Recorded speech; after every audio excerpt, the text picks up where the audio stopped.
Now we've made a few copies of one of the segments, so if I go back into the audio pool, you can see here that bass WAV 13 is used twice. It's that segment comes up twice.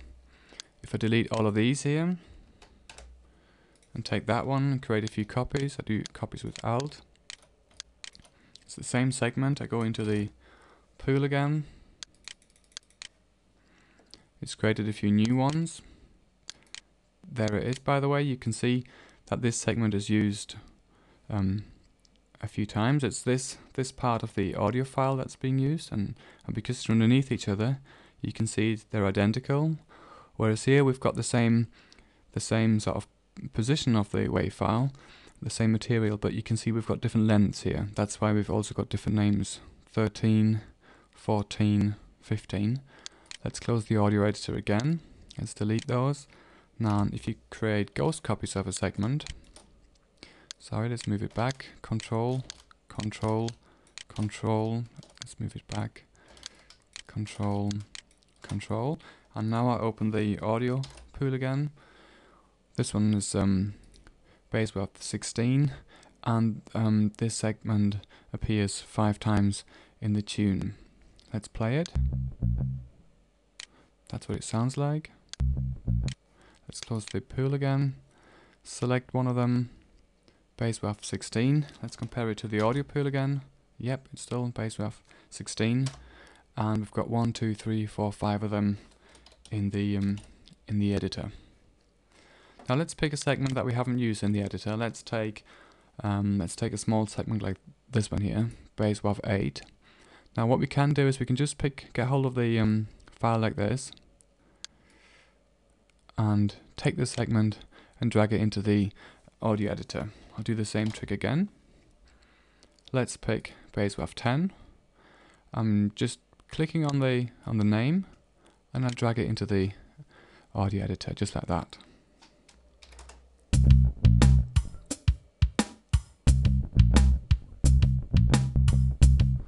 And now here I can show you something what happens if you've got active audio material underneath each other, or one after each other. If we disregard those two for the time being, so I'll delete this one here.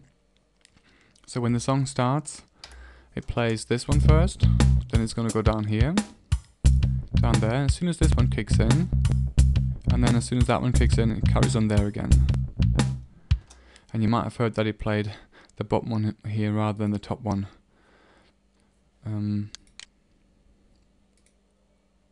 See, the top one here starts at tick 3718, and this one here is slightly later, 3731, which means it plays this one here for as long as 13 ticks, difference between 18 and 31, but you probably won't be able to hear that. 13 ticks is very, very small, and then it plays this one here. Whereas here it starts with this segment, and then as soon as this segment here starts, it goes to there, so it'll play this bit here until the next segment comes in, and then it'll carry on playing this bit. That's why we can hear the beginning parts of those segments in very, very quick succession. Let's do it again. Just down here.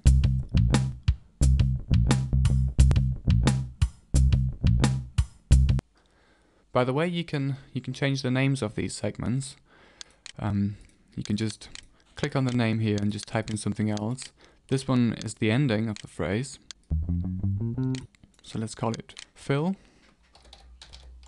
This is the fill segment, and if I select it, it says here segment fill, and go for the audio pool.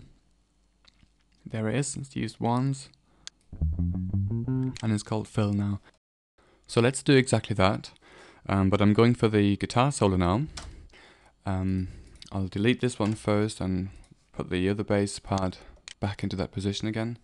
Let's go for the guitar solo, and I'll show you how to cut parts away, or little elements that you don't want to keep, like little noise bits, for example, and mistakes and so on. So let's play the whole thing. I need to unmute it here.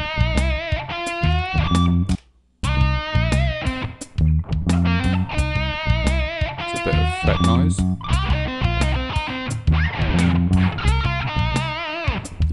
delete this one if you wanted to.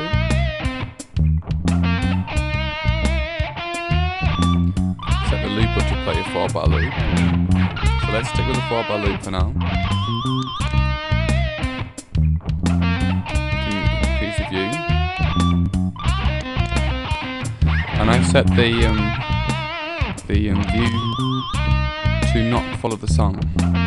So if I tick this one here, you can follow the waveforms.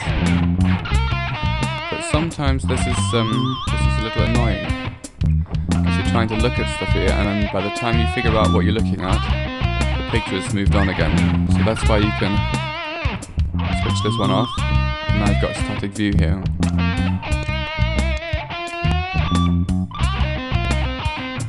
Increase the view again. So let's take the speaker symbol. So let's have these bits here. And I want to get rid of them. So I'll maximize the view. There they are. Now if I was to cut down here, for example, I get a cut here at beat 3 because I've set the snap value to half notes. In order to cut anywhere in the material, I need to switch the snap value off. So now I can cut there, and maybe cut there as well. Let's just check this one. And it doesn't contain any information about the next part here. So I've retained a little bit of the, which I could get rid of as well if I wanted to. I mean, a guitar player would like to keep some of those bits to add a bit of spice to the recording, but this is just an example of what you could do. So I'll play the part again, and you can hear the difference between the noise and the absolute silent passage there. I've switched on edit solo.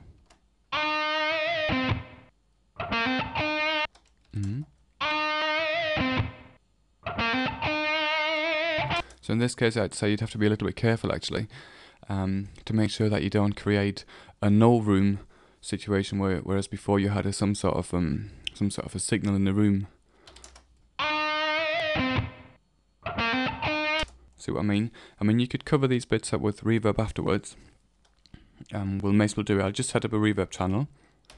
So for this example, all I'm using is a standard reverb. This is my channel. I've switched on reverb send here. I've got a send effect, reverb 32, just a standard effect. I haven't changed any settings here. And inside the channel, I've switched on the reverb and added a little bit to the channel. So if I play it now,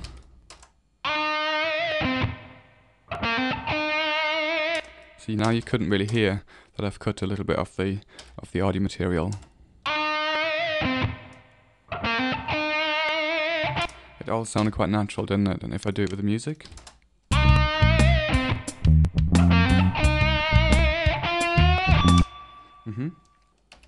now you could go through the whole solo and take away all the parts that you don't really like. So if that a go.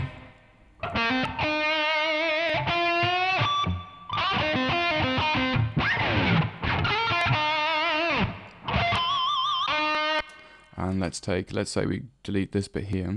So we get our scissors out again. I'll just cut there for now, and just cut there. Maybe it'll be a good idea to increase the view. Maybe we can get away with it like this.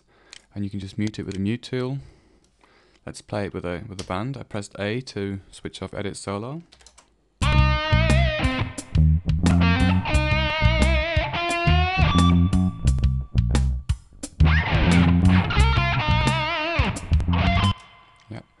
And we've talked about giving things names, so we could give this one a name. Let's call this one lick 3. This could be lick 2, and the very first one could be lick 1. Open the audio pool. Let's minimize the view on the bass track. Let's open the guitar part, and here's our lick 1. This is lick 3, the one that we've just deleted or muted. Here's another lick. I that we've given this one a number. So we could just give it a number there, lick 2, and here it is, lick 2.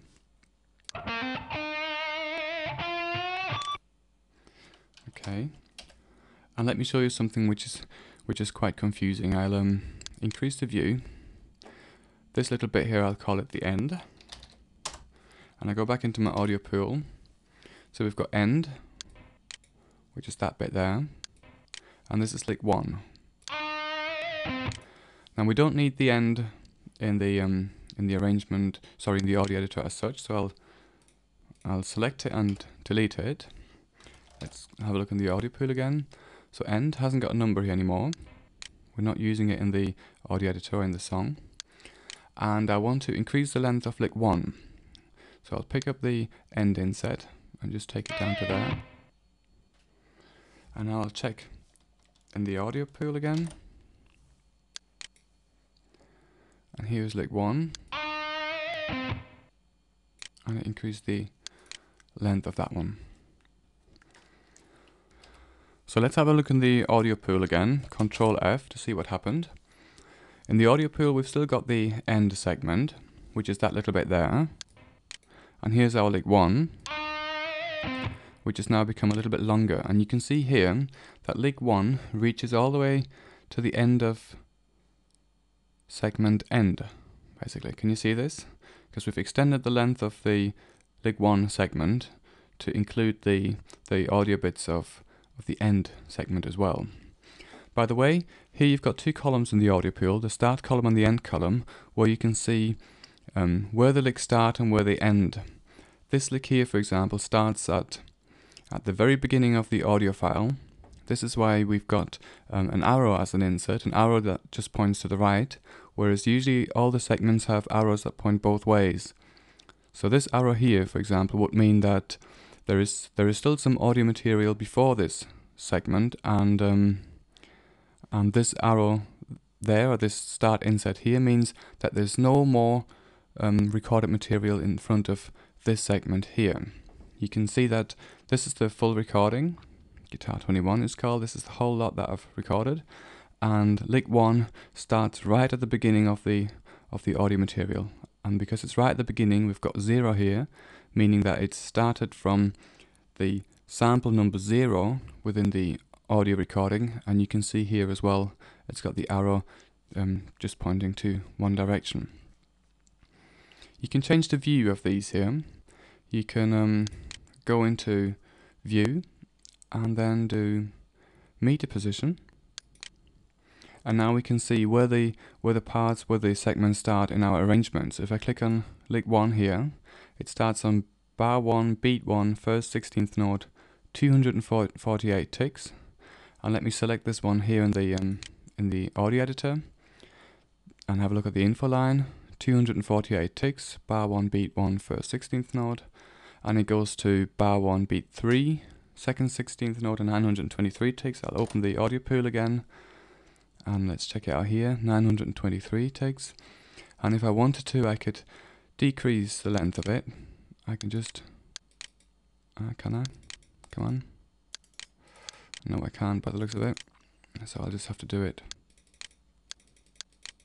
Let's go back to samples again. I just want to check something. 75,000, let's type something else. Let's type 73,000. And now you've seen that I've moved the segment backwards a little bit. And here I can keep my finger on the mouse as well, and the numbers go down in samples. So in samples it works, but if I go to meter position again, it doesn't work. This is something Cubase could fix eventually.